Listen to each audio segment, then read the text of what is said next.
I'm a social history curator by training, and I've run a museum for the last five to 6 years. So we kind of deal in less of impulsive behaviour and more in permanency. But I'm going to talk about how we've sort of redefined the purpose of my own organisation, and then how we are leading a current campaign called the Happy Museum, which is designed to encourage museums to consider how they might become high well-being and sustainable organisations. So we redefined the purpose of the Museum of East Anglian Life as a social enterprise, because we felt that its strength lay not just in its collections of historic buildings and landscapes, but the social networks that were built between visitors, volunteers, and the people that work there. And we were inspired by the New Economics Foundation's 5 Ways to Wellbeing to describe the museum as a place for people to be active, to learn new things, to look at the world differently, to make friends, and to give something back. So we asked NEF to write a paper called The Happy Museum, because we thought they'd be best placed to provoke the museum sector to think differently about how they might use cultural heritage to influence people to lead sustainable, meaningful, and happier lives. So the paper showed that museums are really well placed to deliver some of these. So first of all, apart from the ubiquitous gift shop strategically positioned by the exit, museums have little to sell to their visitors but understanding and enjoyment. And in a world that seems saturated by advertising, a trip to a museum is an opportunity to find sanctuary from commercial messages. Museums' function as social spaces is significant, with recent trends seeing city space being increasingly transferred into private ownership. Museums are an important bulwark against the erosion of the public realm. And for many people, a museum visit is not a solitary activity, but an opportunity to spend time with friends and family. And Jude Kelly, the artistic director of the South Bank Centre in London, has described her organisation as first and foremost a place for encounters. Museums encourage people to be psychologically present with attention focused completely in the here and now and on the aesthetic qualities of things.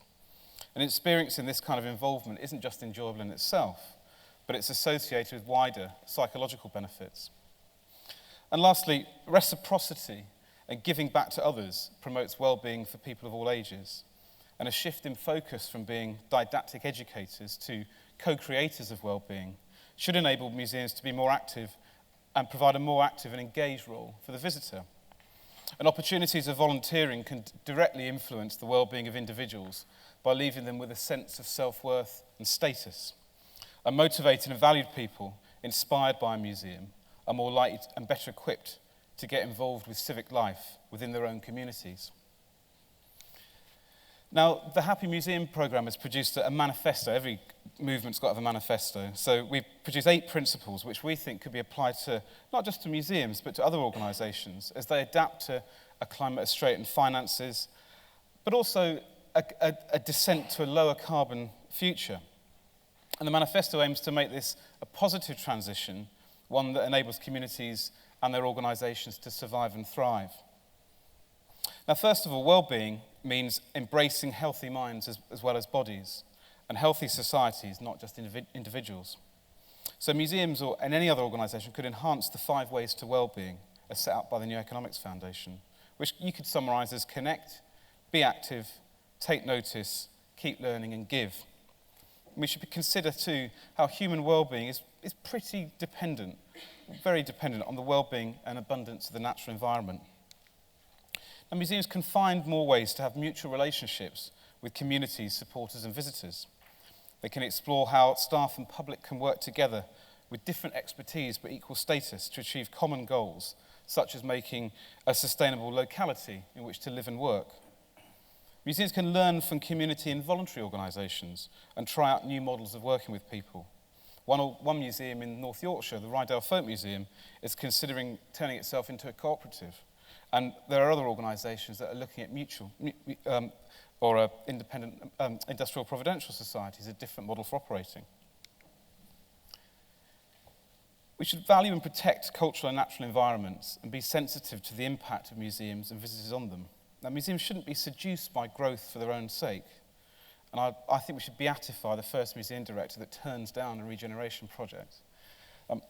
We should acknowledge the legacy contributed by previous generations and pass on a better legacy of collections, information and knowledge to the next. Counting visitors tells us nothing about the quality of the experience or the contribution to well-being. So museums could ask their audience to how their work affects them emotionally. Don't wait for someone else to design the perfect metrics. Talk to people, understand what makes them feel happy and engaged, and measure that. Museums also don't have to be storehouses of the past, but can be seen as hubs of innovation.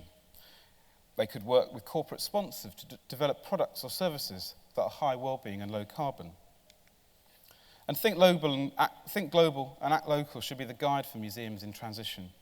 While most museums might well support well-being in a specific locality, all could increase the extent to which they make international links. My own organisation has a programme working with a museum in Kenya, where we're developing a social enterprise in a rural area of the country, encouraging orphans and vulnerable children and adults living with HIV to learn more about traditional variety of seeds to increase their skills in farming.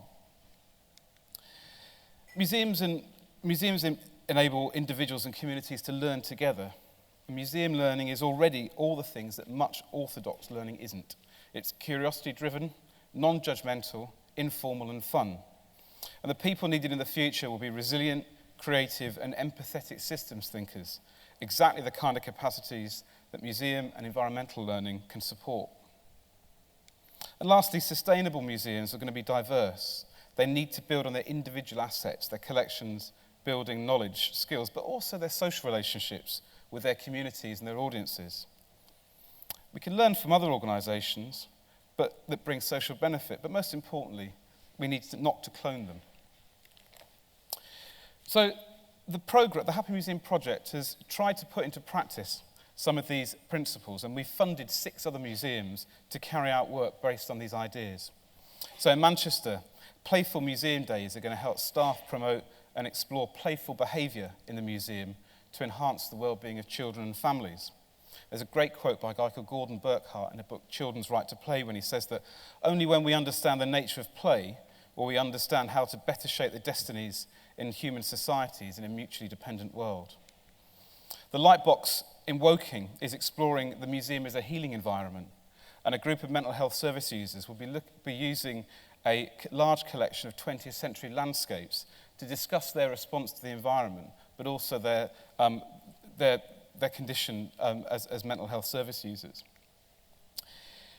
The fabulous Cinema Museum in Lambeth is entirely volunteer run, and they're encouraging local people to become community curators. So the people that come into that museum will be curating those displays. And this organisation is really well linked to a raft of social enterprises based in the South Bank.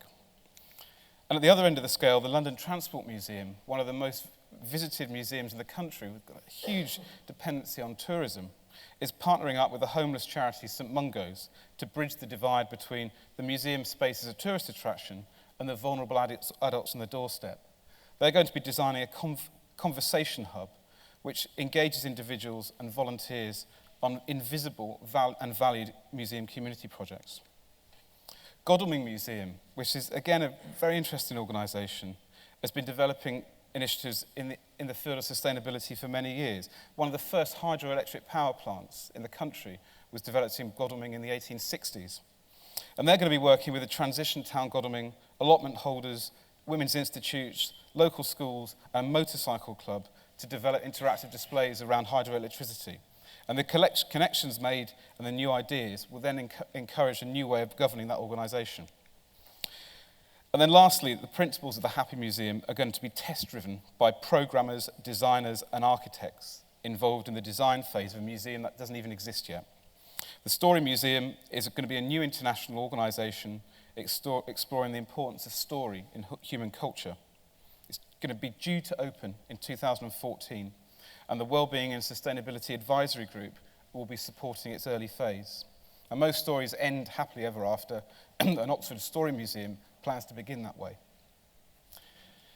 Now, of course, many museums and environmental organisations, for that matter, appreciate their position at the heart of their communities, and many combine scholarship, stewardship, learning, and a desire for greater participation. But what we're trying to achieve with the Happy Museum project is to show now that the context is different. Climate change, pressures on the planet's finite resources, and an awareness that a good and happy society need not set economic growth as its most meaningful measure, offers us a chance to reimagine the purpose of museums. And museums need to realise their role as connectors, viewing people not as audiences, but as collaborators, not as beneficiaries, but citizens and stewards who nurture and pass on knowledge to their friends, their families, and their neighbours. Thank you.